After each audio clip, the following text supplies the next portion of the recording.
देखो एक आंसर तो सिंपल सा बनेगा, हर एक इंटरसेक्शन पे कार्बन होगा। तो अगर हम ए की बात करें तो यहाँ पे कार्बन आएगा, यहाँ पे कार्बन आएगा, यहाँ पे,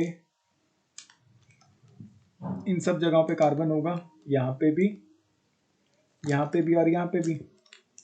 अब इस कार्बन ने एक ही बॉन्ड बनाया हुआ है तो तुम इसके साथ 3 हाइड्रोजन और बनाओगे, इसके साथ भी 3 हाइड्रोजन और बनाने पड़ेंगे। इसने 3 बॉन्ड बनाए हुए तो 1 हाइड्रोजन, बाकी सब पे 2-2 हाइड्रोजन रहेंगे।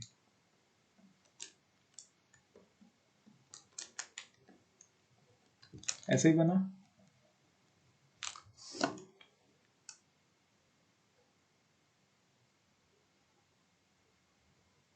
टॉपिक है कॉम्पैक्ट नोटेशन, मतलब जैसे हमने 2 रिप्रेजेंटेशंस लिखी थी कि हम ऑर्गेनिक कंपाउंड को 2 वेज में रिप्रेजेंट करते हैं।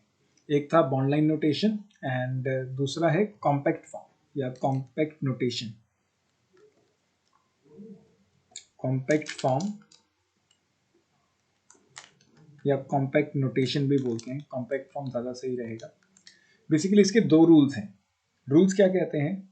रूल नंबर 1, अगर कभी भी तुम्हारे पास ब्रैकेट में CH2 आए, अगर कभी भी तुम्हारे पास ब्रैकेट में क्या है CH2, तो उस CH2 को लॉन्गेस्ट चेन में लगा दो। कितनी बार? जो सबस्क्रिप्ट में नंबर लिखा है। कहने का मतलब क्या है, मान लो तुम्हारे पास ऐसा कोई क्वेश्चन आ जाता कि CH3 CH2 थ्राइस CH3, अगर ब्रैकेट के अंदर क्या है CH2, तो उस CH2 को लॉन्गेस्ट चेन में लेके जाना है। बेसिकली कहने का मतलब क्या है, ये जो 2 CH3 हैं इनके बीच में लगाना है CH2 को। कितनी बार लगाना है? 3 बार। तो मैं 3 बार CH2 लगा देता हूं इन 2 ग्रुप्स के बीच। क्लियर या नहीं?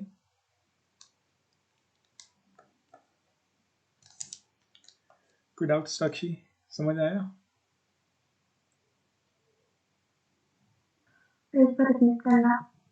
अगर ब्रैकेट के अंदर CH2 है, ठीक, तो ब्रैकेट से पहले और ब्रैकेट के बाद में जो एटम लगा है उन 2 एटम्स के बीच में CH2 को जोड़ते चलो। कितनी बार? जो सबस्क्रिप्ट में नंबर मेंशन किया गया है। जैसे यहाँ पे 2 ग्रुप्स थे CH3 CH3, ब्रैकेट में क्या था CH2, तो CH2 को इन 2 ग्रुप्स के बीच में लगाना है। कितनी बार लगाना है? 3 बार लगाना है। रूल क्या कहता है, if CH2 is present, if CH2 is present in parenthesis,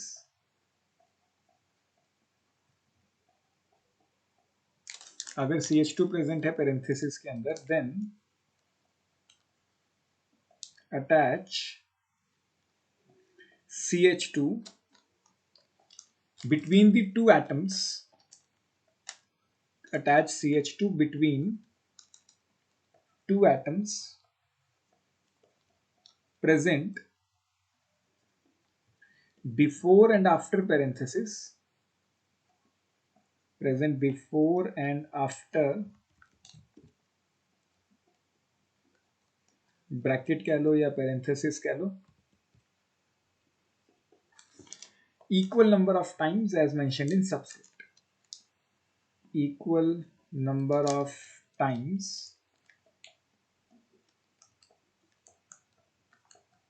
as mentioned in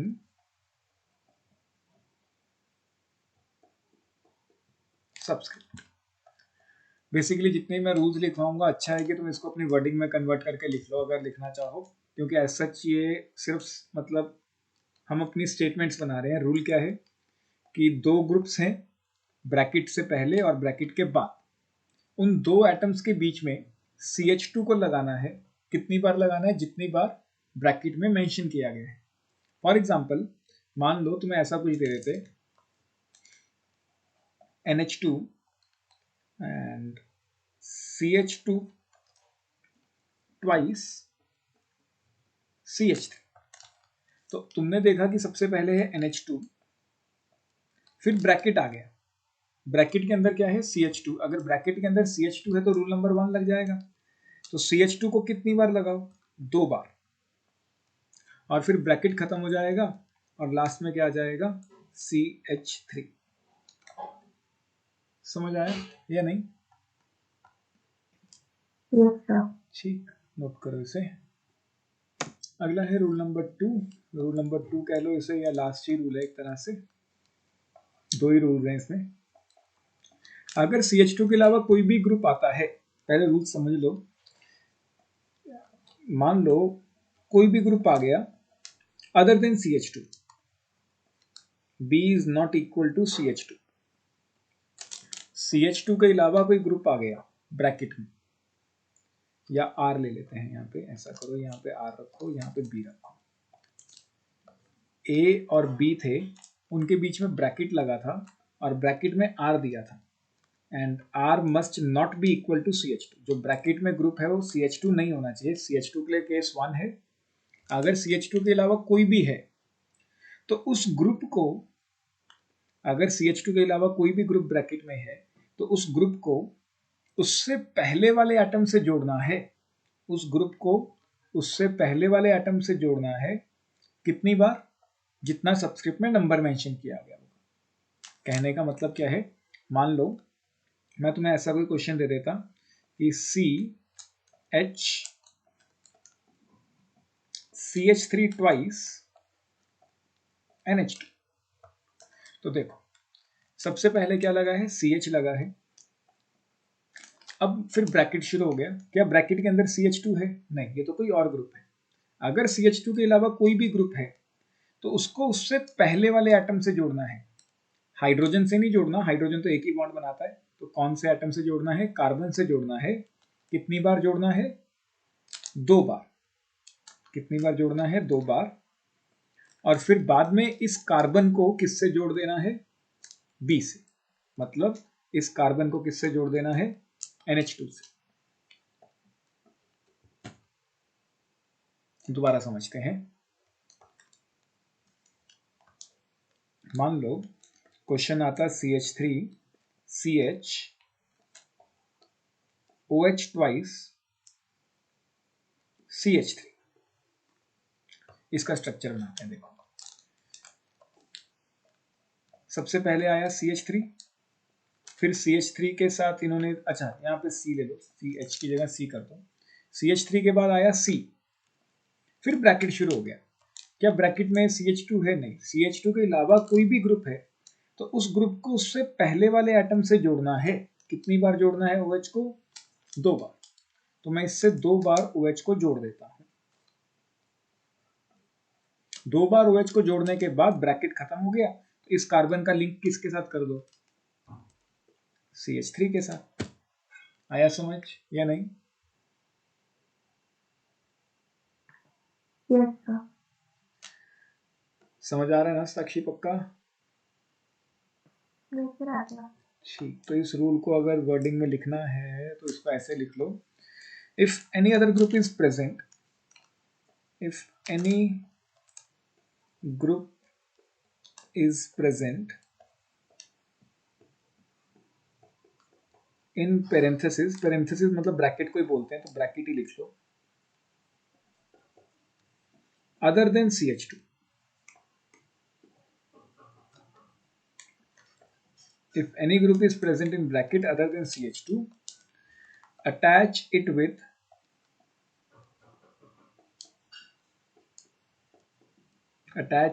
atom present before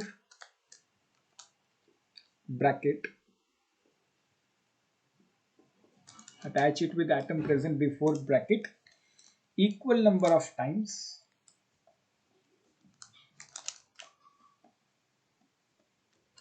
as mentioned in subscript। अगर चाहो तो इसको चेंज करके अपनी वर्डिंग में लिख सकते हो, as mentioned in subscript। कोशिश करो कि हिंदी में लिख लो, या मतलब जैसे भी समझ आता है, क्योंकि इसके ऑर्गेनिक के रूल्स बहुत ज़्यादा हो जाएंगे एंडिंग तक चलते चलते। तो जहाँ पे मौका मिले वहाँ पे हम हिंदी में भी लिखेंगे, जहाँ पे लगता होगा कि ज़्यादा आसान सही तरीके से समझ आ जाएगा। लिखो इसे।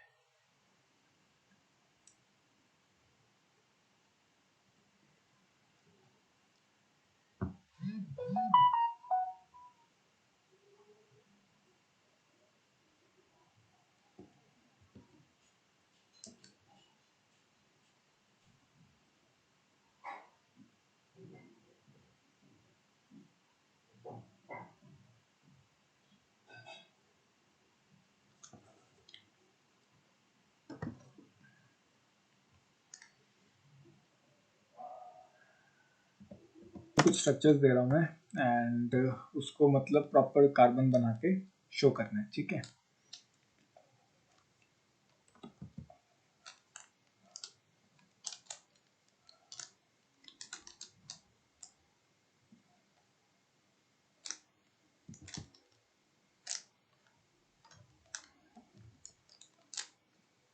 इसको कर लो एक, तो ये तो आसान है वैसे। एंड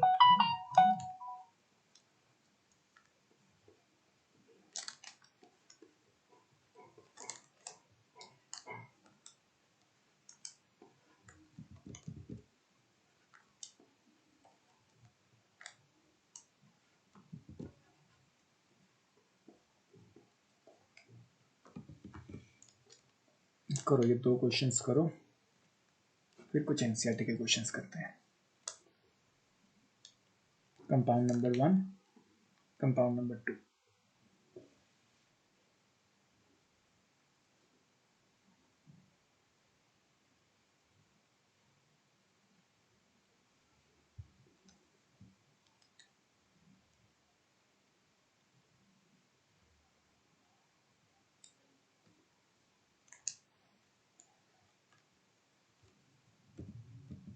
कंपाउंड नंबर 3 में हम करते हैं, यहाँ लिख लेते हैं कंपाउंड नंबर 3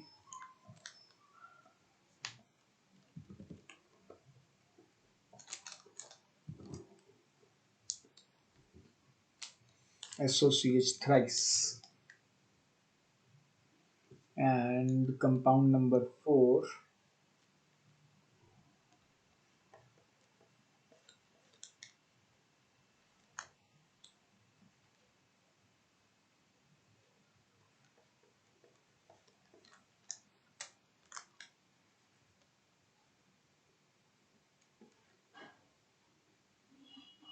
4 कंपाउंड्स। करो ट्राई। ये वाला जब तुम इधर बॉन्डिंग बना रही हो, यहाँ पे जब कार्बन बनेगा, या तो कार्बन के साथ तीनों हाइड्रोजन ऐसे लिख दो CH3, कोई बॉन्ड मत शो करो, ठीक। अगर बॉन्ड शो करना है तो तीनों हाइड्रोजन सिंगल बॉन्डेड होंगे। क्लियर ये नहीं? क्योंकि तुम्हारे स्ट्रक्चर से ऐसा लग रहा है कि वो सिंगल बॉन्डेड H3 है, वो नहीं है। सेम केस यहाँ पे हर एक में, मतलब ये छोटी सी एक गलती है। एक तो इसको सही करो, एंड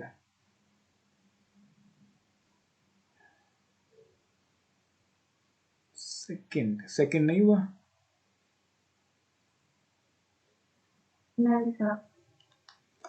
चलो देखो, अगर हम सेकंड कंपाउंड को थोड़ा ध्यान से देखते हैं, इनिशियली अपने पास है CH3,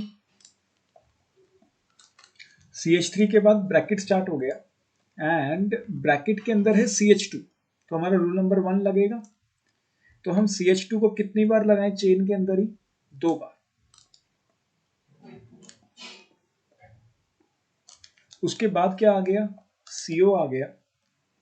कोशिश करो कि तुम भी कलर पेन रखो, ये डायग्राम ज़्यादा अच्छे समझ आएंगे बाद में, मतलब अभी तो समझ आ जाएंगे, बाद में जब महीने 2 महीने बाद या फाइनल के लिए पेपर पढ़ने होंगे तो कुछ नहीं समझ आएगा कि क्या किया था। तो थोड़ा अच्छा रहेगा कि अगर कलर पेन से लिखते हो। तो अब फिर से ब्रैकेट शुरू हो गया, और ब्रैकेट के अंदर क्या है? कोई और ग्रुप है जो CH2 नहीं है। अगर CH2 के अलावा कोई और ग्रुप आ जाता है तो उसको उससे पहले वाले एटम से लगाना है। कितनी बार लगाना है? 2 बार, तो नाइट्रोजन से CH3 को 2 बार जोड़ देते हैं। क्लियर? कोई डाउट? दोबारा समझाऊं या आ गया है?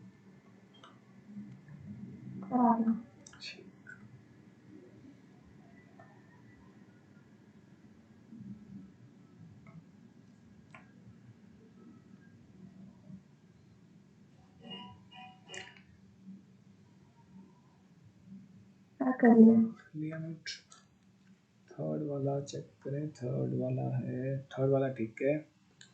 एंड ये एक और चीज़ यहाँ पे नोट करो, ये जो हमने CO लिखा है ना, कई बार क्वेश्चन में ऐसे CO लिख देते हैं, जैसे मैंने SO लिखा था ऐसे ही CO लिख देते हैं, तो तुम्हें C डबल बॉन्ड O भी खुद बनाना पड़ेगा जैसे तुमने SO का बनाया है।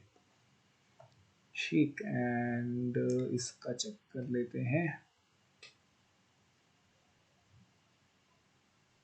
हाँ बिल्कुल, बस ये वाला मुझे यही समझाना था कि अगर ब्रैकेट के अंदर CH2 तो नहीं है तो उससे पहले वाले एटम से जोड़ते हैं हम, लेकिन पहले वाला एटम ही एब्सेंट है, कोई एटम ही नहीं है उससे पहले, तो हमें उसके बाद वाले एटम से जोड़ना होगा। ये तुमने एकदम सही बनाया है। ठीक, कोई दिक्कत?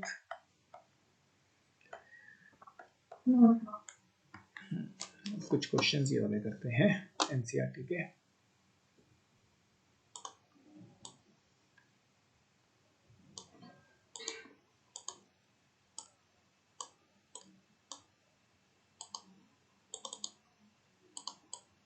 करो इन क्वेश्चंस को ट्राई करो।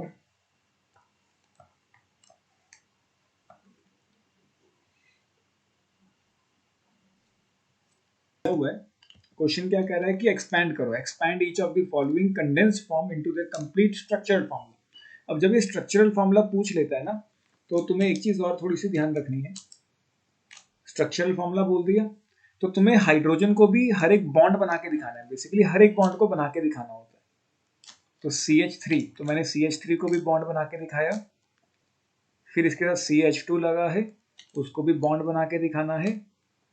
फिर CO है, ये CO अभी अभी हमने देखा, C डबल बॉन्ड O वाला CO है। फिर उसके साथ फिर से CH2 लगा है। स्ट्रक्चरल फॉर्मूला मतलब हर एक बॉन्ड शो करना होता है।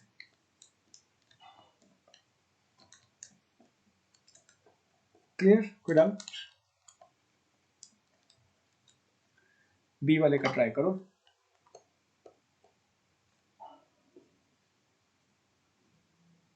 क्वेश्चन क्या कह रहा है? For each of the following compound right a condense formula and the bond line notation.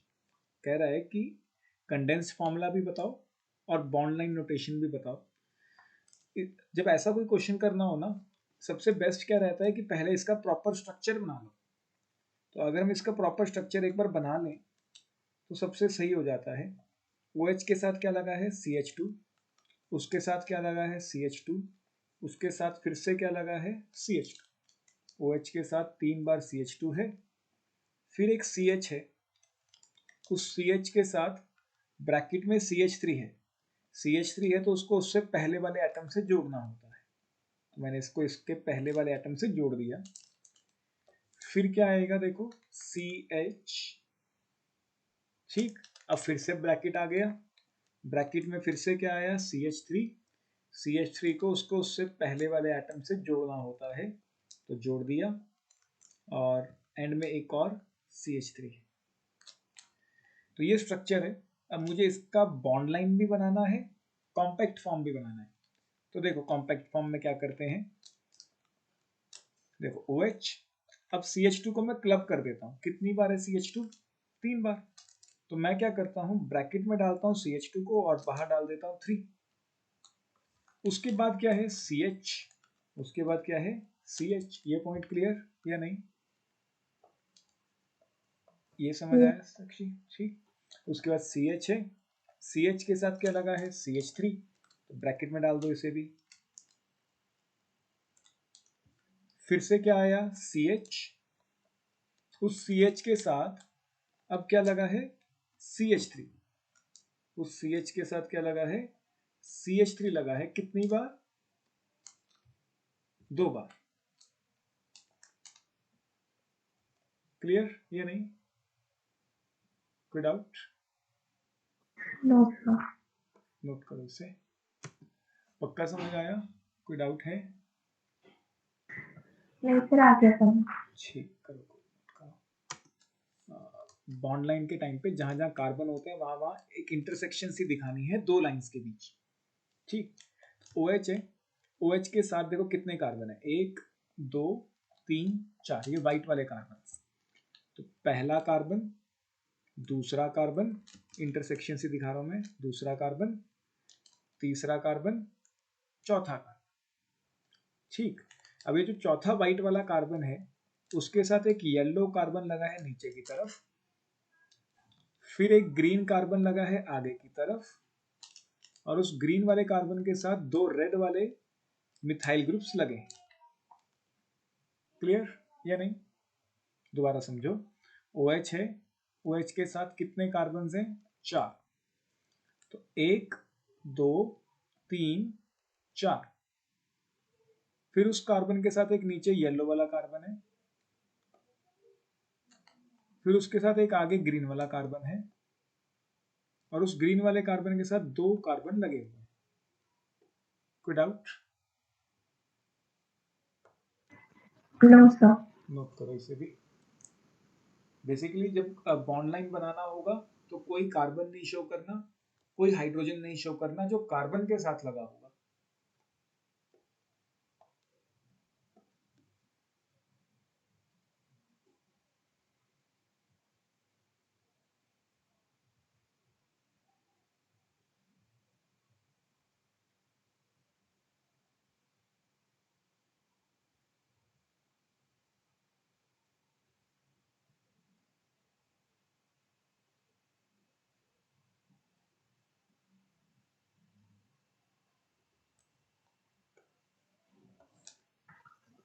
Sir इस क्वेश्चन को ट्राई करो, इसमें भी तुम्हें इसका कॉम्पैक्ट फॉर्म बनाना है और बॉन्ड लाइन फॉर्म बनाना है।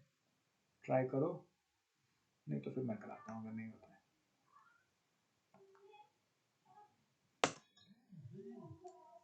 बेसिकली नाइट्रोजन है अपने पास,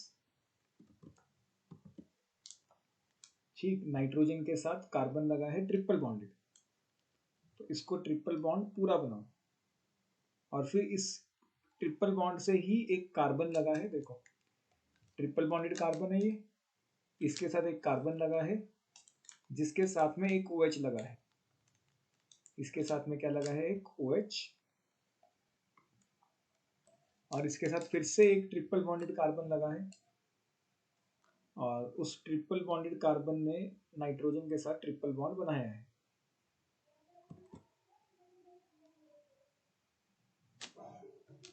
क्लियर? कोई डाउट?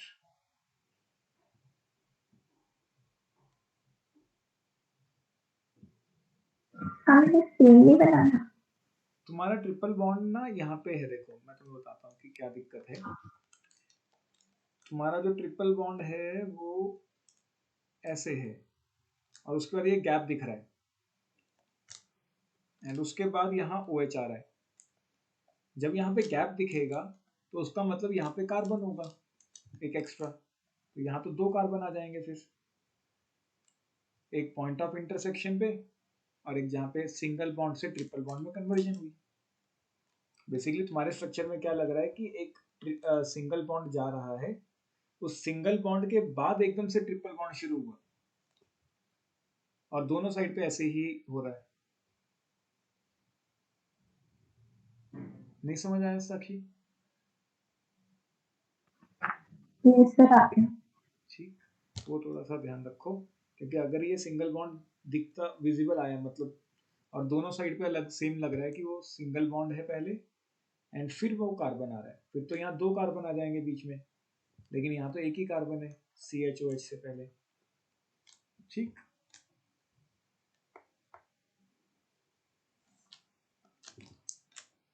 इसका कॉम्पैक्ट फॉर्म नहीं बना? नहीं सर। चलो देखो, कॉम्पैक्ट के लिए बस तुम्हें स्ट्रक्चर को ऑब्जर्व करना है कि किसको हम ब्रैकेट में डाल के डबल या ट्रिपल कर सकते हैं। अब देखो यहाँ पे दोनों साइनाइड हैं CN, तो हम इसको ब्रैकेट में डाल के दो बार कर देंगे। किसके साथ लगा है ये? CH के साथ। देखो अपने पास एक CH था, उस CH के साथ क्या लगा था? CN, CH के साथ क्या लगा था, CN लगा था, कितनी बार, 2 बार, और उसी CH से क्या लगा हुआ है बाद में, OH भी लगा हुआ है। क्लियर, कोई डाउट?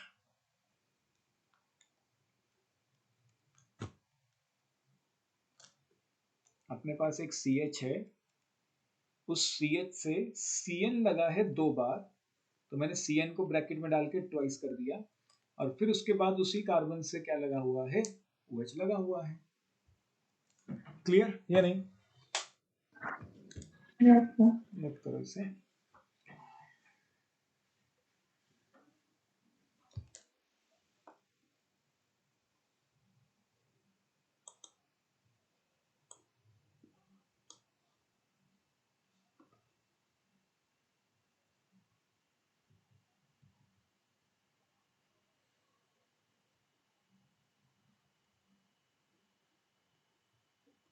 करें आगे? Yes, sir. साक्षी जहाँ पे लगे ना समझ कि समझ नहीं आ रहा है बता देना, कोई दिक्कत नहीं है। हेडिंग डालो, नेमिंग ऑफ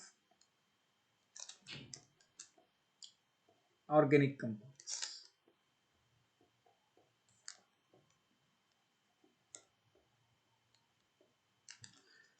IUPAC कंपाउंड्स का जो नेम है वो कौन करता है, कुछ आइडिया? 10th में पढ़ा था कि एक बॉडी है जो ऑर्गेनिक कंपाउंड्स का नाम रखती है। ऑर्गेनिक छोड़ो, हर एक कंपाउंड का नाम वही रखती है, IUPAC। IUPAC, IUPAC stands for International Union of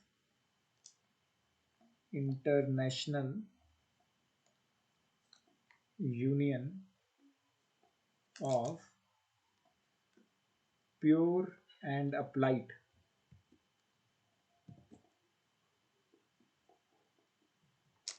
Chemistry।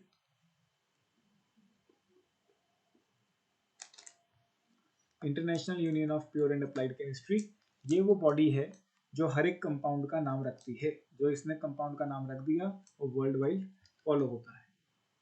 अब इसके अंदर बेसिकली क्या होगा, तुम्हें कोई स्ट्रक्चर दे दिया जाएगा एंड तुम्हें उससे स्ट्रक्चर का नाम करना होगा। देखो, जब हम कोई स्ट्रक्चर का नाम रखते हैं तो सबसे पहले हम उसके अंदर लिखते हैं, सबसे पहले हम क्या करते थे, कुछ आइडिया है? 10th में किया हो नेमिंग, ये किया ही नहीं है, कट गया था टॉपिक? नहीं सर, टॉपिक नहीं था। नहीं था, चलो हम लोग शुरू करते हैं। तो देखो, बेसिकली अगर तुम्हारे पास ना एक स्ट्रक्चर दिया होगा एंड तुम्हें उस स्ट्रक्चर का नाम लिखना होगा, तो सबसे पहला काम क्या होता है हमारा, इन द गिवन स्ट्रक्चर, ये सीक्वेंशियल रूल्स हैं। In the given structure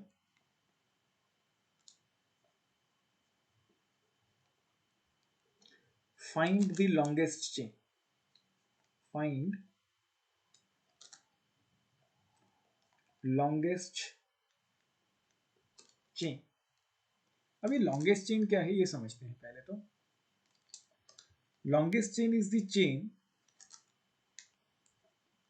longest chain is the chain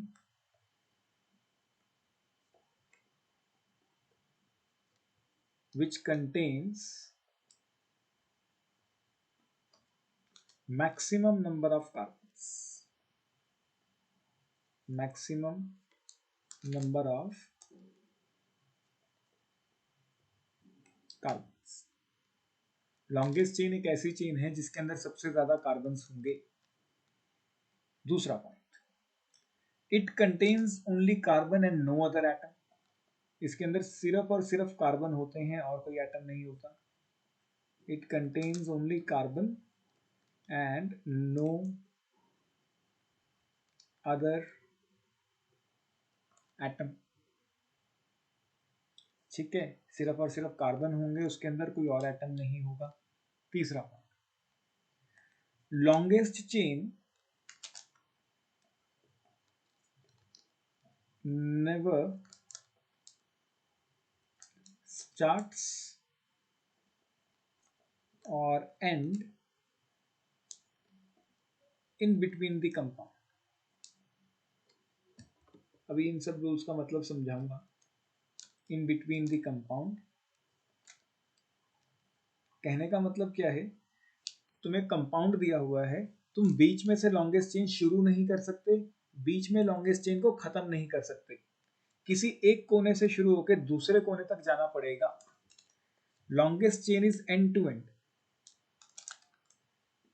longest chain is end to end. That is, it starts from one end. It starts from one end and ends on other end of the compound.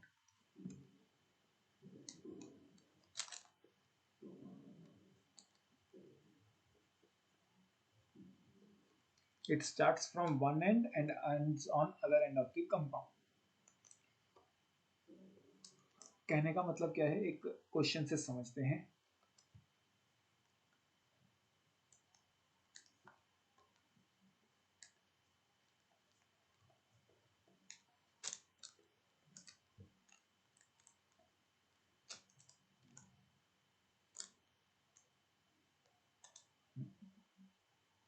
मान लो ये कोई structure है, या फिर इसको चलो ऐसे ही रखते हैं. मान लो ये कोई कंपाउंड है, तुम्हें इस कंपाउंड के अंदर लॉन्गेस्ट चेन ढूंढनी है. तो जब भी तुम लॉन्गेस्ट चेन ढूंढोगे तो सबसे पहले ये ध्यान रखना है वो किसी एक कोने से शुरू होकर दूसरे कोने तक जाएगी.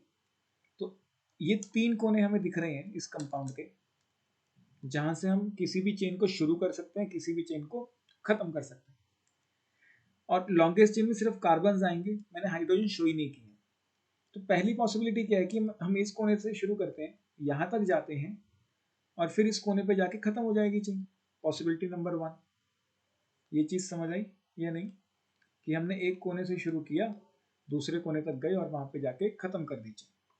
कभी भी तुम वापस नहीं आ सकते हो. एक बार चले गए आगे, जैसे हम यहाँ मुड़ गए, तो हम यहाँ से पीछे वापस नहीं आ सकते. एक बार आगे चले गए हो तो पीछे आने का कोई रास्ता नहीं होगा. क्लियर या नहीं? और क्या क्या पॉसिबिलिटीज हैं वो सब देखते हैं. अगली पॉसिबिलिटी क्या है कि हम मुड़ते ही ना, हम सीधा सीधा चलते रहते. हम मुड़े ना, हम सीधा सीधा चलते रहें और ये सारे कार्बन्स कवर कर लें. एक और पॉसिबिलिटी है कि हम इस कोने से शुरू हो जाते हैं, यहां तक आते हैं और फिर यहां पे चले जाते हैं. ठीक. तो अब लॉन्गेस्ट चेन वो चेन है जिसके अंदर सबसे ज्यादा कार्बन आए. और तो कोई पॉसिबिलिटी नहीं है एज सच, तो हम ये वाला स्ट्रक्चर हटा देते हैं. इसमें सिर्फ 3 ही पॉसिबिलिटीज थी. अब देखो 1 2 3 4, अगर हम इसको चेन मानते हैं तो इसके अंदर 4 कार्बन आए लॉन्गेस्ट चेन के अंदर. इसमें 1 2 3 4 5 6, तो इसके अंदर 6 कार्बन आए. इसके अंदर 1 2 3 4 5. तो बताओ लॉन्गेस्ट चेन कौन सी हुई? ये वाली. मतलब ये वाली चेन हमारी क्या बना करेगी? लॉन्गेस्ट चेन, जिसके अंदर सबसे ज्यादा कार्बन है, एंड टू एंड है. हमने बीच में से शुरू नहीं किया, बीच में खत्म नहीं किया कहीं पे भी, एक कोने से शुरू किया है, दूसरे कोने तक गए हैं हमेशा. क्लियर? कोई डाउट?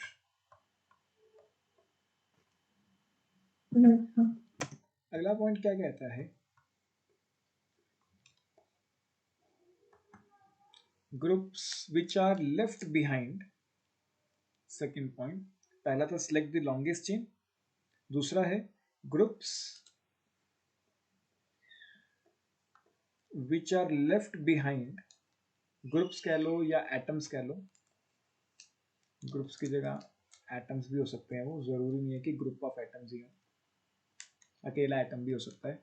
ग्रुप या atoms which are left behind, which are left behind and are not included in longest chain. and are not included in longest chain are known as substituents. इसको हम क्या बोलते हैं? substituents या locants are known as substituents और locants. ऐसे atoms या group of atoms जो लॉन्गेस्ट चेन से बाहर रह जाएंगे उसको हम बोला करेंगे सब्स्टिट्यूएंट. जैसे इस स्ट्रक्चर में बेसिकली लॉन्गेस्ट चेन को सड़क मान के चलो, ये मेन रोड है अपनी. इस मेन रोड से एक छोटी सी रोड बाहर को निकल रही है. तो ये जो छोटी सी रोड बाहर को निकल रही है ये पूरा का पूरा एक सब्स्टिट्यूएंट माना जाएगा. तो इसके अंदर ये एक सब्स्टिट्यूएंट है या एक लोकेंट है. सिमिलरली ये मेन रोड जा रही थी, इस मेन रोड से एक छोटी सी रोड बाहर को आ गई जिसको हमने क्या बोल दिया है? सब्स्टिट्यूएंट. सिमिलरली है इसके अंदर भी एक सब्स्टिट्यूएंट है. क्लियर या नहीं?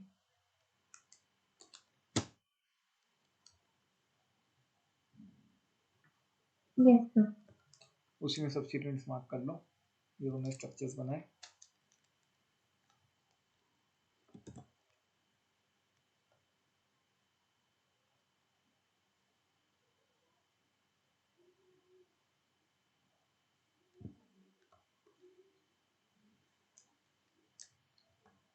एंड फिर मुझे इस कंपाउंड में लॉन्गेस्ट चेन निकाल के बताओ और सब्स्टिट्यूएंट्स बताओ कितने आएंगे. Find the longest chain,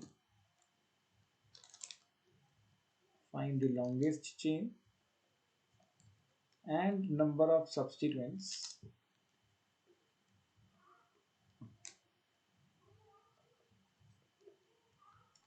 in given compound.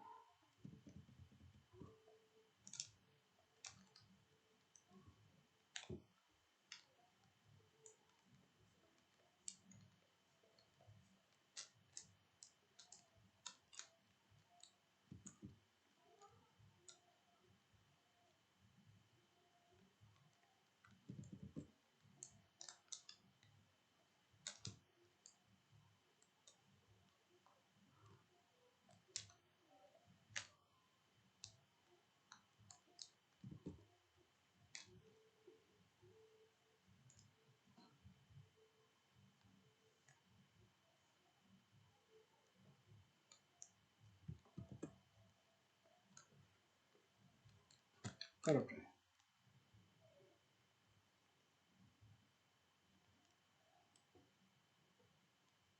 Find the longest chain and the number of substituents in this compound. Carbon थोड़ा ध्यान से बनाना, कई बार कॉपी करते हुए कार्बन मिस हो जाते हैं, थोड़ा ध्यान से.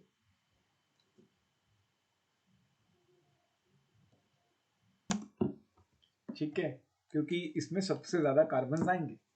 अब मैंने क्या बताया कि लॉन्गेस्ट चेन को एक मेन रोड की तरह मान के चलो. उस मेन रोड से जितनी भी छोटी छोटी रोड्स निकल रही होंगी उसको हम सब्स्टिट्यूएंट बोलते हैं. तो ये मेन रोड से एक रोड इधर को निकल रही है, एक रोड ये ऊपर को निकल रही है, एक रोड ये नीचे को निकल रही है, एंड मेन है यहाँ पे. ये पूरा का पूरा एक ही सब्स्टिट्यूएंट है. देखो मेन रोड से एक छोटी सी रोड बाहर को आ रही है, उसके बाद वो कितने हिस्सों में डिवाइड हुई हमें कोई लेना देना नहीं. हमारी मेन रोड से तो एक बार एक ही ग्रुप बाहर को आया ना, एक ही रोड बाहर को आ रही है, एक ही रोड बाहर को आ रही है, तो ये पूरा का पूरा एक ही सब्स्टिट्यूएंट माना जाएगा. क्लियर या नहीं? सर तो 4 सब्स्टिट्यूएंट्स हुए. हाँ, तो टोटल कितने सब्स्टिट्यूएंट्स हुए? 4.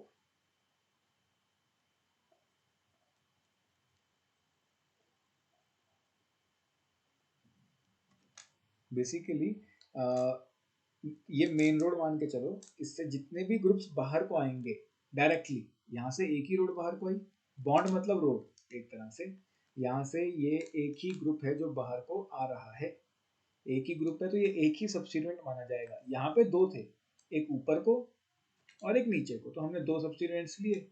यहाँ पे एक था आगे की तरफ, ठीक है, इस तरीके से।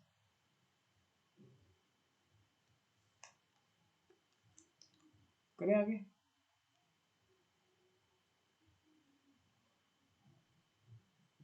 Yes, sir. अब जब भी हम किसी कंपाउंड का नाम लिखते हैं तो उसमें 3 हिस्से हैं।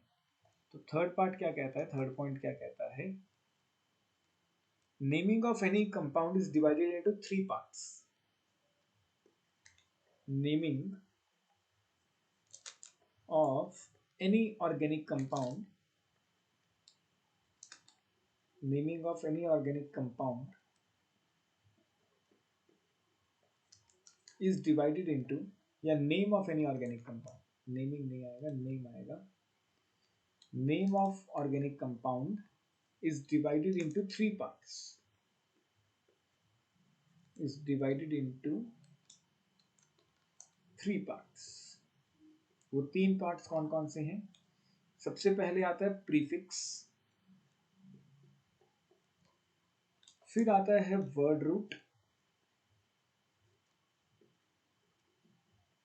फर्स्ट है प्रीफिक्स, अगला है वर्ड रूट, अगला है सफिक्स। तो किसी भी ऑर्गेनिक कंपाउंड का नाम लिखने के लिए हमें ये 3 हिस्से लिखने होते हैं। सबसे पहले लिखना होता है प्रीफिक्स, फिर लिखना होता है वर्ड रूट, एंड लास्ट में हमें लिखना होता है सफिक्स। तो एक एक करके डिस्कस करते हैं कि ये है क्या। तो सबसे पहले बात करते हैं प्रीफिक्स की।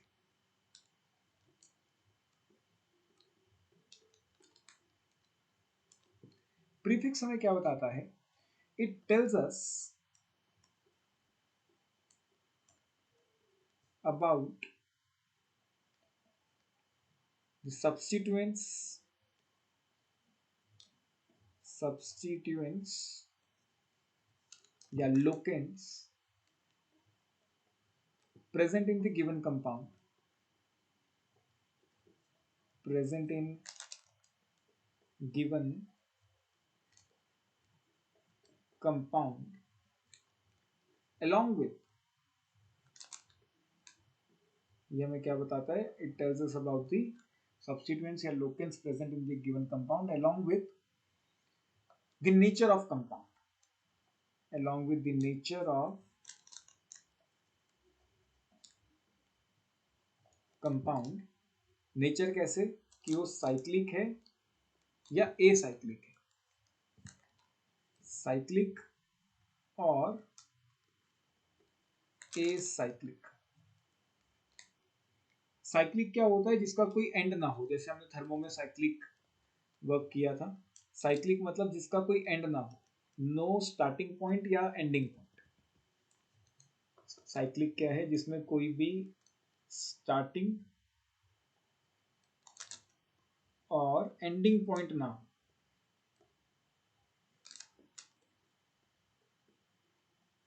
एक क्लोज्ड रिंग की तरह होता है। बेसिकली ये क्या होता है? एक क्लोज्ड रिंग की तरह होता है। एसाइक्लिक ओपन चेन होता है। एसाइक्लिक मतलब ओपन चेन कंपाउंड्स जिसमें एंड्स होते हैं। Open chain compound having 2 or more ends,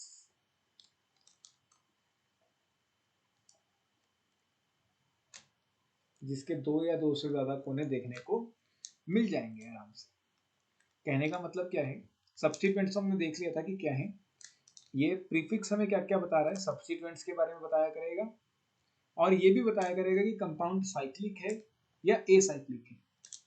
cyclic होगा तो मतलब उसमें एक रिंग बन रही होगी, एसाइक्लिक होगा तो मतलब उसके अंदर ओपन चेन्स रहेंगी, कोई रिंग नहीं होगी।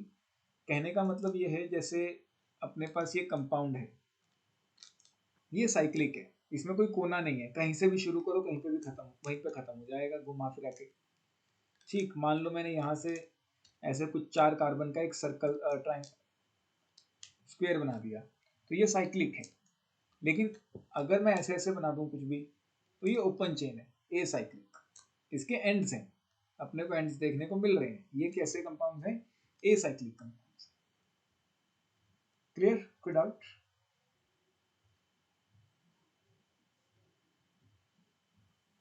No sir. पहले से नोट करो, फिर मैं आगे कराता हूँ, टाइप्स ऑफ प्रीफिक्स कराता हूँ। सर हमने जो लास्ट एग्जाम भी दिया है वो ए साइक्लिक होगा ना? हाँ ये दोनों, ये लास्ट एग्जांपल जो हमने किए हैं लॉन्गेस्ट चेन वाले, ये सब, यस सर। हाँ ये सब के सब ए साइक्लिक है। हम साइक्लिक कंपाउंड्स की नेमिंग ए साइक्लिक सीखने के बाद करेंगे बेसिकली।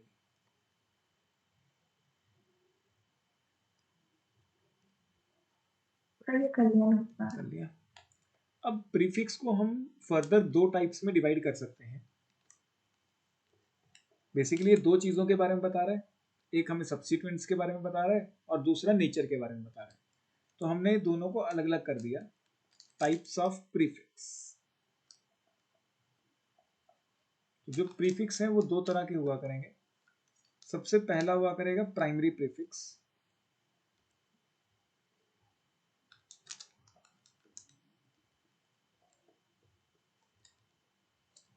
प्राइमरी प्रीफिक्स हमें बताया करेगा about the substituents, tells us about the substituents.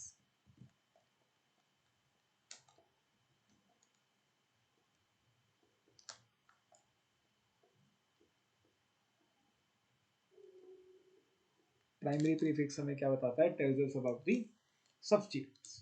और दूसरा हुआ करेगा secondary prefix.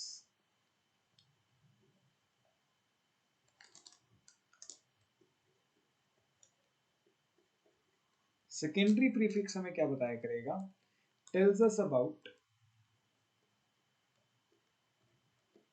nature of compound,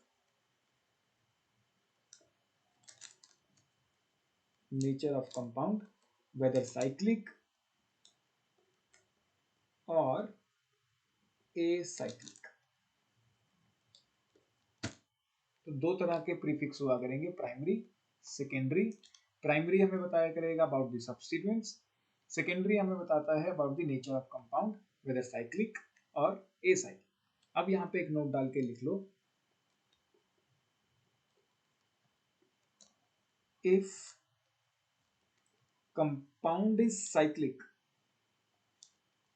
ये सब हम एग्जांपल्स में डिस्कस करेंगे, अभी तो मैं सिर्फ थ्योरी लिखवा रहा हूँ, फिर स्ट्रक्चर्स करेंगे, उसके नाम लिखेंगे proper.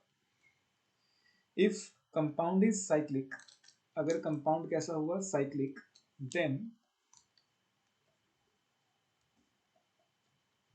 cyclo is used, cyclo is used as secondary prefix। अगर कंपाउंड साइक्लिक है तो हमें साइक्लो यूज किया करेंगे as a secondary prefix. For acyclic compounds,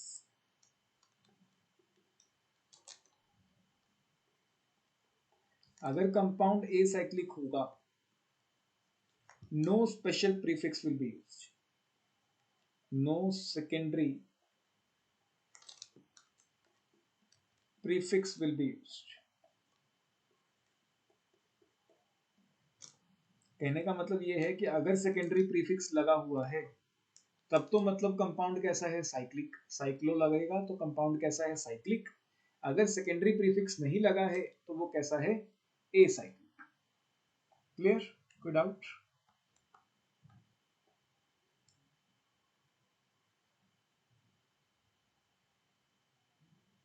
note करो इसे। अब बात करते हैं वर्ड रूट की। देखो जब तक हम असली में क्वेश्चन सॉल्व नहीं करेंगे, जब तक मतलब इसके नेमिंग नहीं करेंगे, तब तक कुछ नहीं। अभी तक तो थ्योरी थ्योरी है, तो एज सच मुझे नहीं लगता कि ये कहीं काम आने वाली है। वर्ड रूट, वर्ड रूट हमें क्या बताता है, हमें ये बताता है, tells us about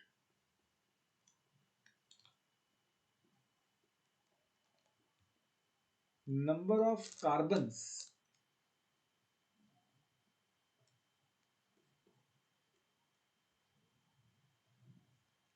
present in longest. ये हमें क्या बताता है कि कितने कार्बन्स प्रेजेंट हैं इन द लॉन्गेस्ट। अगर कभी भी तुम्हारे पास लॉन्गेस्ट चेन में एक ही कार्बन होगा तो हम यूज करेंगे मेथ। वर्ड रूट क्या यूज करेंगे? मेथ। अगर कभी भी दो कार्बन होंगे तो हम यूज करेंगे एथ, ETH। ये तुम्हें याद करना होगा। अगर 3 कार्बन होंगे तो प्रॉप, 4 कार्बन के लिए ब्यूट, 5 कार्बन के लिए we use pent, for 6 carbon hex, 7 carbon, क्या लगता है साक्षी क्या यूज करेंगे 7 कार्बन के लिए? हेप्ट। यहाँ सेप्ट नहीं आएगा, हेप्ट। सेप्ट आता था पीरियोडिक टेबल में। ठीक, तो थोड़ा ध्यान रखना कि सेप्ट नहीं हेप्ट रहेगा। एंड बाकी तो नॉर्मल है। 8 कार्बन के लिए ऑक्ट, 9 कार्बन के लिए नॉन, 10 कार्बन के लिए डेक, 11 कार्बन के लिए उंडेक, उंडेक, अनडेक नहीं बोलते से उंडेक, उंडेक। 12 कार्बन के लिए डूडेक। CBSE में 10 कार्बन तक है, लेकिन मेंस में 12 कार्बन तक तुम्हें ध्यान में रखना पड़ता है। नोट करो इसे।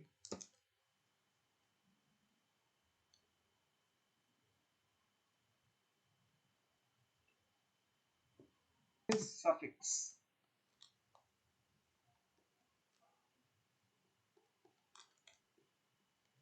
सफिक्स हमें क्या बताता है कि भाई जो अपना कंपाउंड है, एक तो उसका नेचर बताता है और फंक्शनल ग्रुप के बारे में बताता है। क्या क्या बताता है ये भी? It tells us about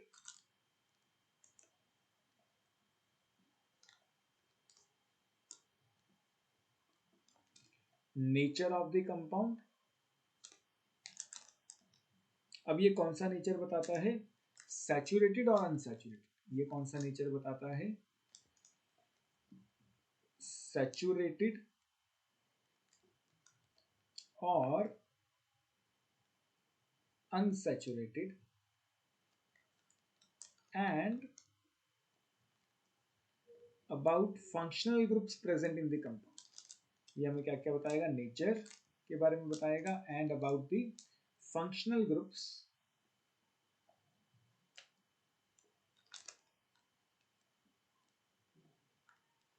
present in given compound.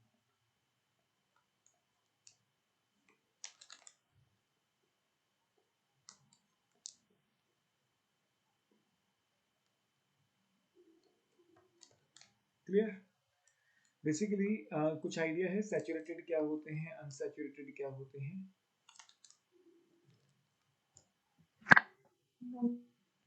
Functional group तो पता है। फंक्शनल ग्रुप का आइडिया है। ठीक, फंक्शनल ग्रुप्स क्या होते हैं?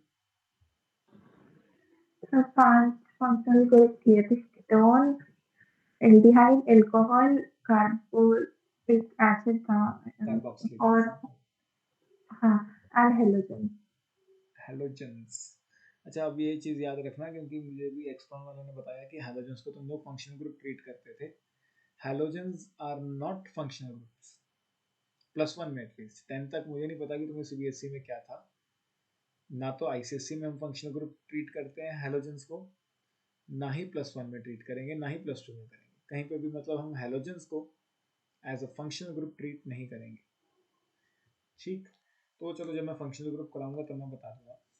फिलहाल सैचुरेटेड एंड अनसैचुरेटेड कंपाउंड्स पे आते हैं।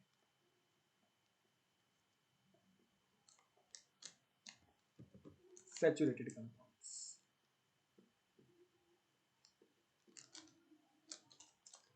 सैचुरेटेड कंपाउंड्स क्या हैं? ऐसे कंपाउंड्स जिसके अंदर सिर्फ और सिर्फ सिग्मा बॉन्ड्स हों, सिंगल कोवलेंट बॉन्ड्स हों, पाई बॉन्ड हो ही ना। Compounds which contain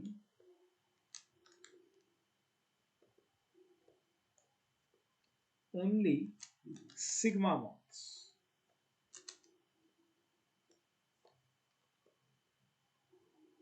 and no pi bond, जिसके अंदर सिर्फ और सिर्फ सिग्मा बॉन्ड हो और कोई भी पाई बॉन्ड ना हो। एग्जाम्पल में हमने बहुत सारे कंपाउंड देखे हैं जिसमें सिर्फ सिंगल बॉन्ड्स हो, कोई चक्कर नहीं है, ठीक, चाहे वो साइक्लिक है चाहे वो एसाइक्लिक है, उससे कोई फर्क नहीं पड़ता। तो ऐसे कंपाउंड जिसके अंदर सिर्फ और सिर्फ सिग्मा बॉन्ड्स हैं वो सैचुरेटेड कंपाउंड्स की कैटेगरी में आते हैं। उसके बाद आता है अनसैचुरेटेड कंपाउंड्स।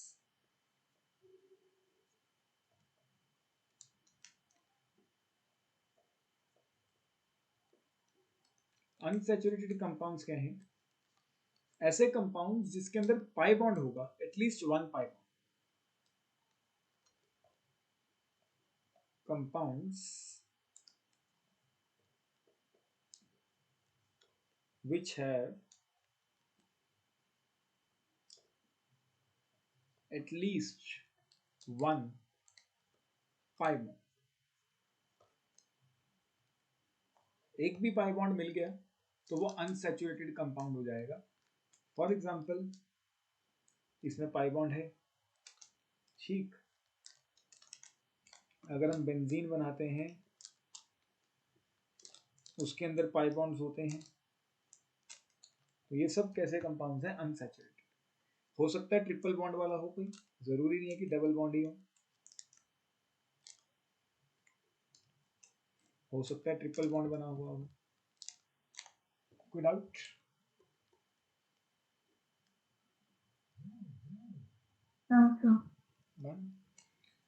अगर कंपाउंड, चलो ये हम बाद में देखते हैं, ये तो हो गया सैचुरेटेड अनसैचुरेटेड। फंक्शनल ग्रुप हमें पता ही है, वो आगे जाके हम डिस्कस भी करेंगे, फंक्शनल ग्रुप अलग से लिख पाऊंगा।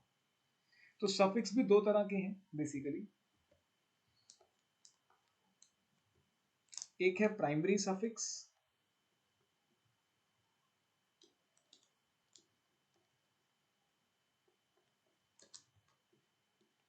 प्राइमरी सफिक्स हमें बताएगा about the nature of compound,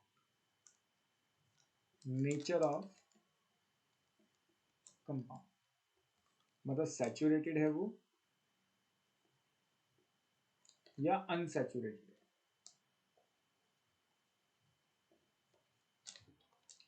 अगर कभी भी कंपाउंड सैचुरेटेड होगा, अगर कभी भी कंपाउंड कैसा होगा? सैचुरेटेड, तो हम एन लगाएंगे उसके आगे, ए एन ई, एन, मतलब प्राइमरी सफिक्स हम क्या यूज करेंगे? एन। अगर कभी भी कंपाउंड के अंदर डबल बॉन्ड आएगा, डबल बॉन्ड के लिए हम यूज किया करेंगे ene, E N E, ene. And triple bond के लिए आएगा आइन, वाई एन ई, आइन। क्लियर?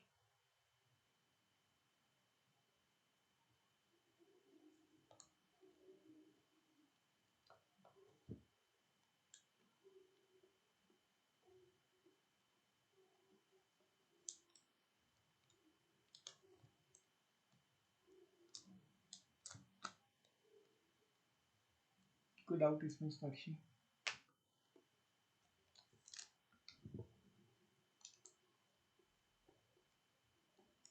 एंड सेकेंडरी सफिक्स की अगर हम बात करें, सेकेंडरी सफिक्स हमें क्या बताएगा? Functional group, tells us about the functional groups.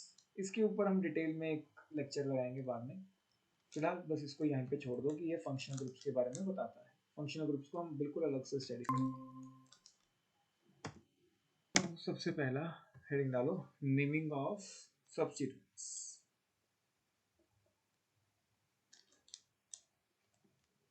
Naming of substituents. देखो, जो सब्स्टिट्यूएंट्स का नाम होता है वो अल्काइल की फॉर्म में लिखा जाता है, अल्काइल। एल्क की जगह एल्क इज रिप्लेस्ड बाय, किससे रिप्लेस करना है? मेथ, एथ, prop, so on depending on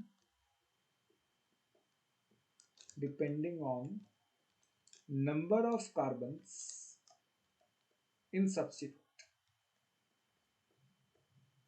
कहने का मतलब क्या है समझते हैं अभी। मान लो ये मेरी कोई लॉन्गेस्ट चेन चाह रही है, ठीक, एज्यूमिंग कार्बन कार्बन चेन है, कोई लॉन्गेस्ट चेन है मेरी, एंड इससे मेरे सब्स्टिट्यूएंट्स लगे हैं।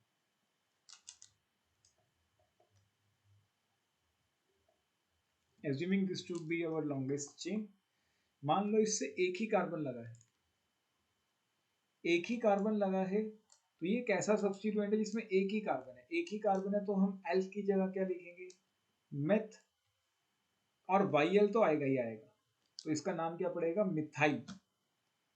इसका नाम क्या पड़ जाएगा, मिथाइल। मान लो एक ऐसा सब्स्टिट्यूएंट आता जिसके अंदर दो कार्बन होते, दो कार्बन के लिए हम क्या लिखते, एथ, और एंड में क्या डाल देते, वाई, तो नाम क्या पड़ता, इथाइल। मान लो ऐसा कोई सब्स्टिट्यूएंट आता जिसके अंदर तीन कार्बन होते या चार कार्बन होते, तीन कार्बन होते, तो इसका नाम क्या पड़ता, प्रोपाइल।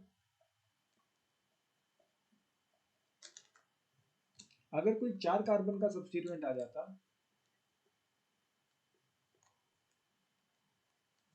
तो उसका नाम क्या पड़ता,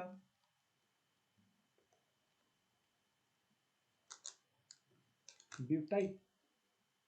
क्लियर, ये नहीं,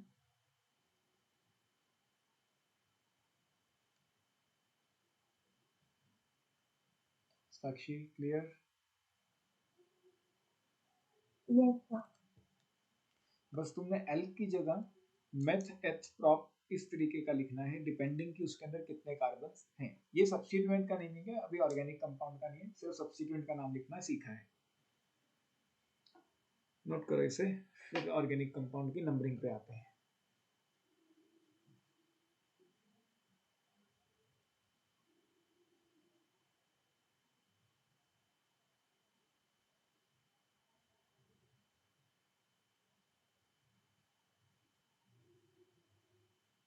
Sir, done.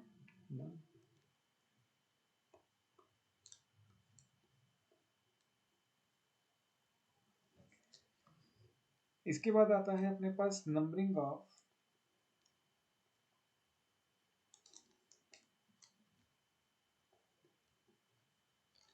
Longest chain. जो हमने लॉन्गेस्ट चेन सेलेक्ट की उसको हमें नंबर करना पड़ेगा। अगर कोई भी सब्स्टिट्यूएंट है उसको बताने के लिए कि सब्स्टिट्यूएंट कौन से नंबर पे लगा है या अनसैचुरेशन कौन से नंबर पे आई, तो हमें क्या करना होता है, लॉन्गेस्ट चेन को नंबर करना पड़ता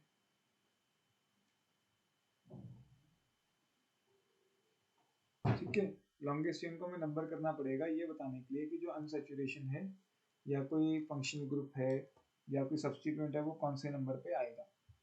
तो उस चीज़ के लिए हम नंबरिंग यूज करेंगे। नंबरिंग के कुछ रूल्स हैं, बहुत सारे रूल्स हैं, ठीक है। तो पहले रूल से शुरू करते हैं। मान लो या चलो ठीक है, नंबरिंग से पहले रूल से शुरू करते हैं। इफ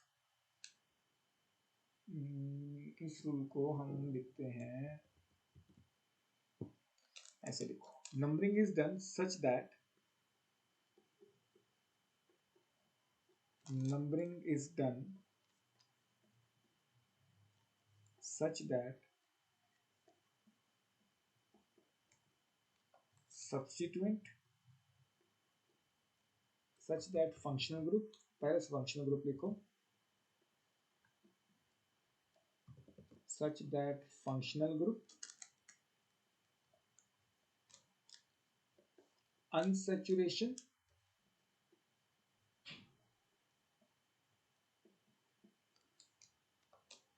या फिर substituent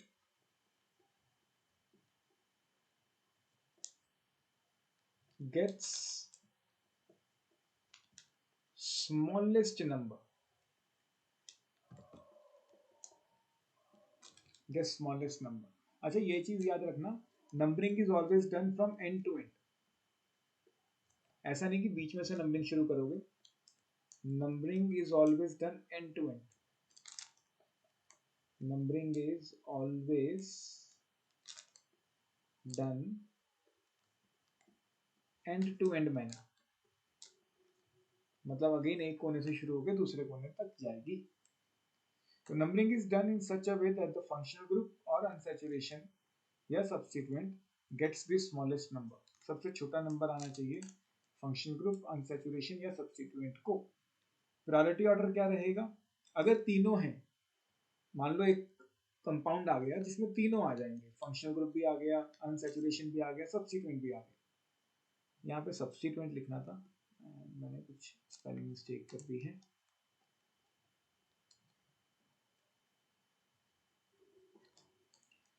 प्रायोरिटी ऑर्डर रहेगा अगर तीनों आ जाते हैं, if all of them are present,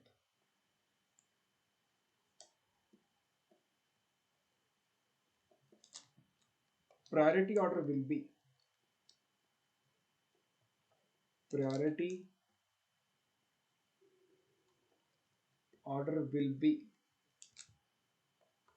सबसे पहली प्रायोरिटी मिलेगी फंक्शनल ग्रुप को, मतलब हम कोशिश करेंगे कि सबसे पहले फंक्शनल ग्रुप को छोटा नंबर दिया जाए।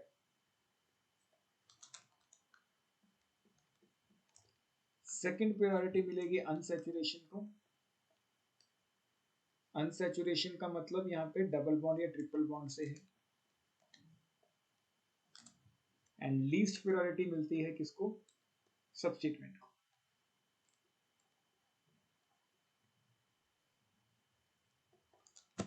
क्लियर? कोई डाउट? नंबरिंग इस तरीके से करनी है कि अगर फंक्शनल ग्रुप अनसैचुरेशन या सब्स्टिट्यूएंट है तो उसे छोटे से छोटा नंबर दिया जाए। अगर तीनों ही हैं तो अपने पास प्रायोरिटी आएगी, सबसे पहले प्रायोरिटी लगेगी फंक्शनल ग्रुप की, फंक्शनल ग्रुप को छोटा नंबर देना है। दूसरी प्रायोरिटी लगती है अनसैचुरेशन की एंड तीसरी प्रायोरिटी लगती है सब्स्टिट्यूएंट्स की।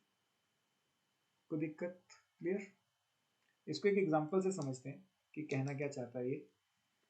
मान लो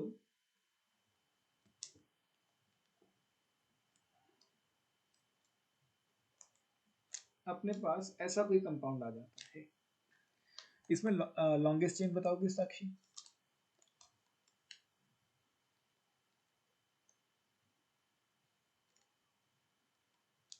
चाहे ऊपर चले जाओ चाहे आगे चले जाओ, बात एक ही है। ये लॉन्गेस्ट चेन मान लेते हैं। अब लॉन्गेस्ट चेन से जो रास्ता बाहर जा रहा है वो क्या होगा अपने लिए? सब्स्टिट्यूएंट। एंड इस कार्बन, इस सब्स्टिट्यूएंट का नाम बताओगी साक्षी, क्या होगा इसमें?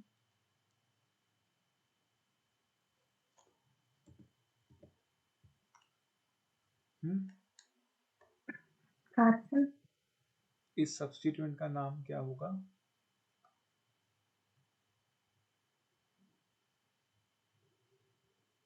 देखो, इस सब्स्टिट्यूएंट में कितने कार्बन है? एक ही कार्बन है। एक ही कार्बन है तो उसका नाम क्या पड़ेगा? मिथाइल। अभी अभी हमने ये देखा था ना साक्षी, क्लियर या नहीं?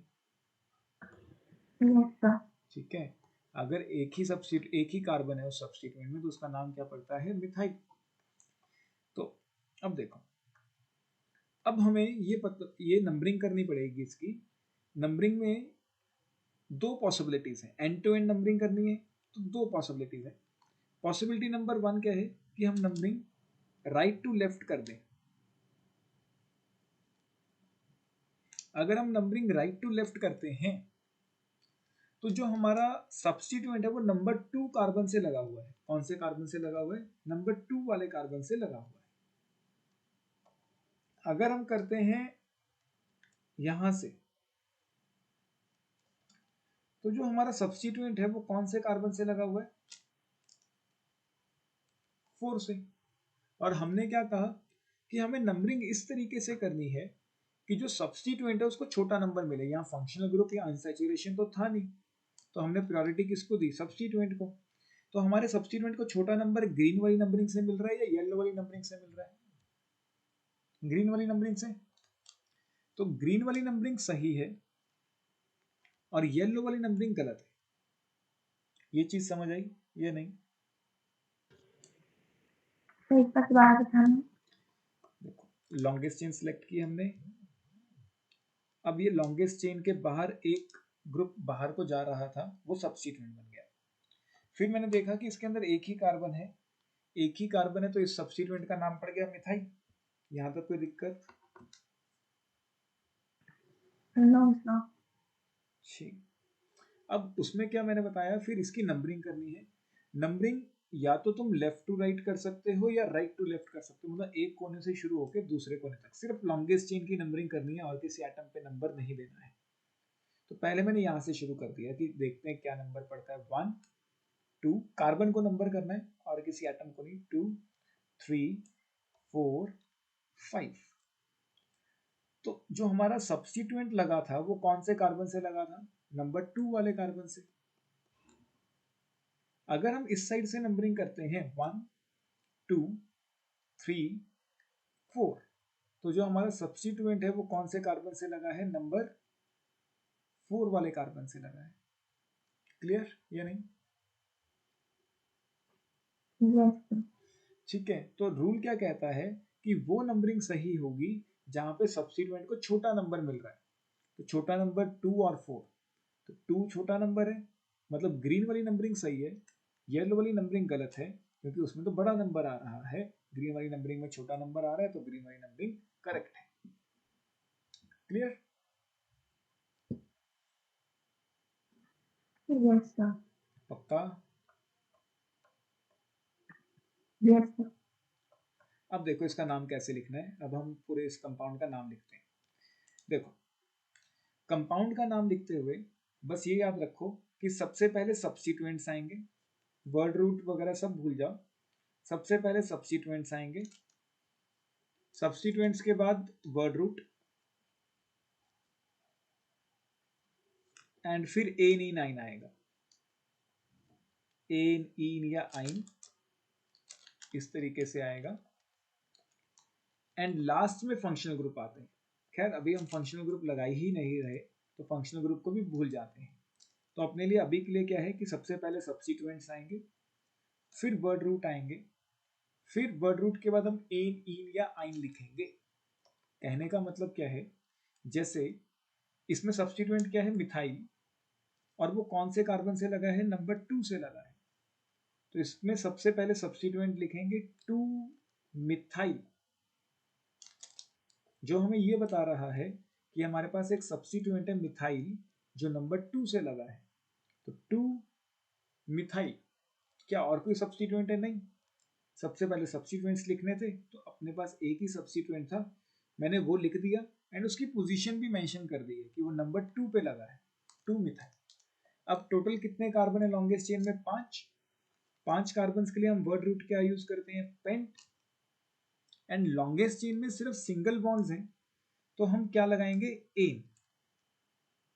तो इसका नाम क्या पड़ेगा? 2 मिथाइल पेंटेन। कोई डाउट? No sir. नोट करो इसे। इसके आगे हेडिंग डाल देना, नेम्स ऑफ सम। हेडिंग मत डालना, मतलब ब्रैकेट डाल के या नोट डाल के कुछ कर देना। Names of some common substituents.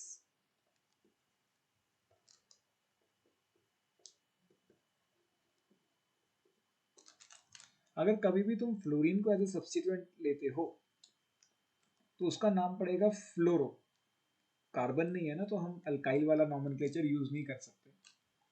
अगर क्लोरीन को एज ए सब्स्टिट्यूएंट लेंगे तो उसको हम लिखा करेंगे क्लोरो। अगर हम कभी भी ब्रोमीन को सब्स्टिट्यूएंट लेंगे तो हम उसका नाम लिखा करेंगे ब्रोमो। अगर हमने कभी भी आयोडीन को एज ए सब्स्टिट्यूएंट लिया तो उसका नाम देंगे हम आयोडो। अगर हम कभी भी NO2 को एज ए सब्स्टिट्यूएंट लेंगे तो उसको हम नाम देंगे नाइट्रो।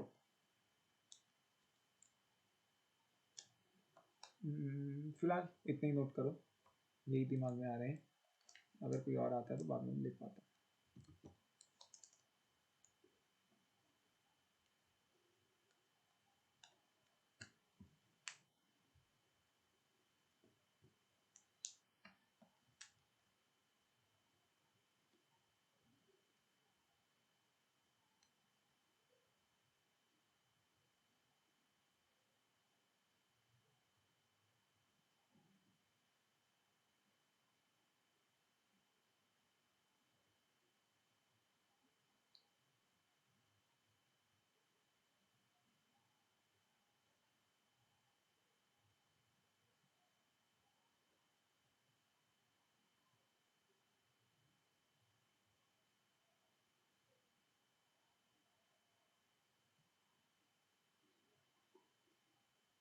इसको लिखने के बाद मुझे एक कंपाउंड का नाम लिख के बता देना, एंड बाकी का काम फिर हम अगली क्लास में कल शुरू करेंगे।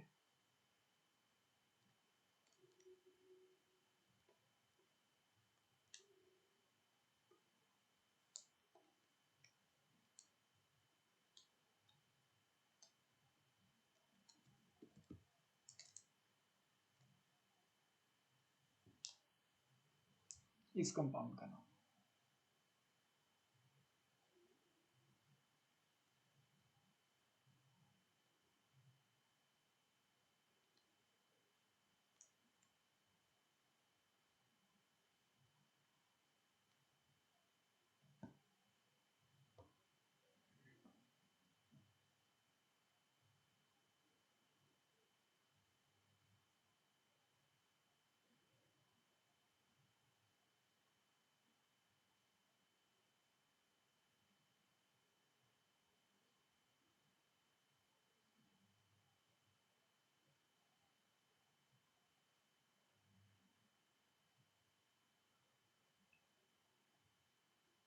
इस कंपाउंड का नाम क्या रहेगा साक्षी, कैसे करोगे?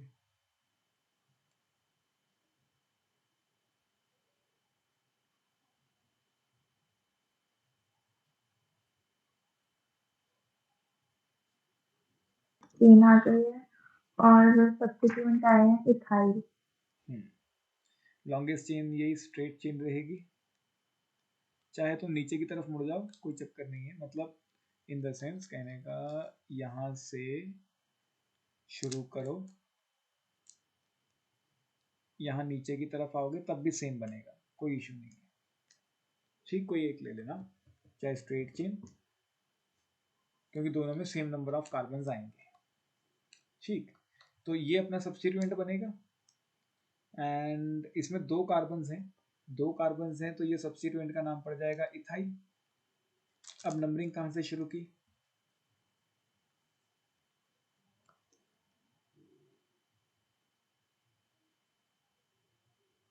लेफ्ट से, बिल्कुल छोटा नंबर देना है तो लेफ्ट से नंबरिंग शुरू करेंगे।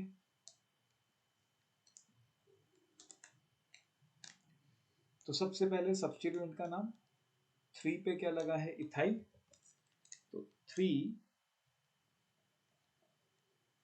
इथाइल, और कोई सब्स्टिट्यूएंट तो है नहीं, तो वर्ड रूट इज 6 कार्बन है तो हेक्स, एंड लॉन्गेस्ट चेन में सारे सिंगल बॉन्ड्स हैं तो इन, तो नाम पड़ेगा 3 इथाइल हेक्सेन। क्लियर? कोई डाउट? No sir.